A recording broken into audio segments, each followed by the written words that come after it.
So I've had a few friends of my kids mostly reach out to me and say, I've been told that I need to work from home and I have to plug in directly to the modem, and I don't have a way to do that because someone else has already plugged directly into the modem, or the modem's in somebody else's room and they're not letting me physical access to it, or I don't have internet at home.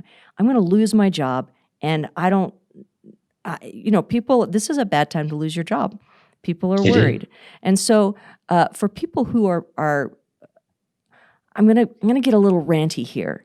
People who are told to go home and do their job and figure it out and take care of their own, get a modem, get these things that they have to have in order to do their jobs without help from their companies. First of all, that's negligent, I believe, on their company's part, and lazy on the part of their IT department. I understand we're all stressed and we're all busy, but just sending people home and say work from home and you have to do these things without supplying them a way to do it is just kind of gets me worked up. And so I tried to think of ways that I could help them so that they could at least come close to fulfilling these things when they had no ability to do it.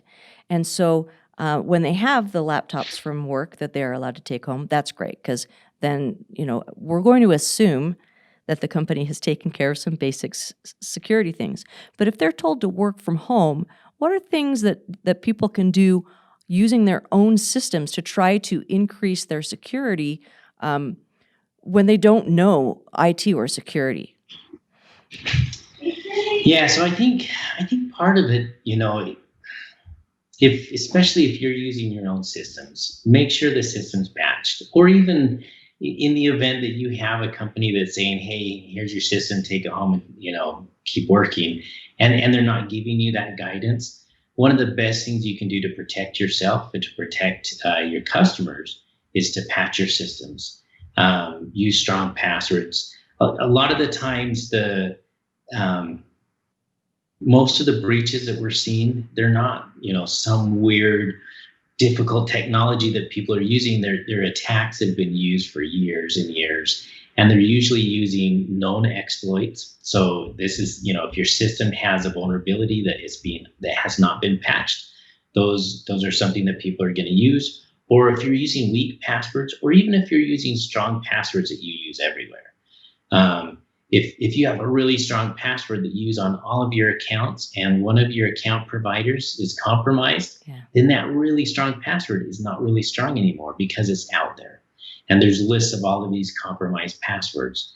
It reminds me of like when Disney Plus first came out. There was, right afterwards, people were selling account lists that had username and passwords that people could buy on the black market to get access to free Disney Plus. And it's not that these hackers broke into Disney Plus. They just looked at these lists online of compromised accounts, username and passwords, and they just started trying it and seeing which ones worked.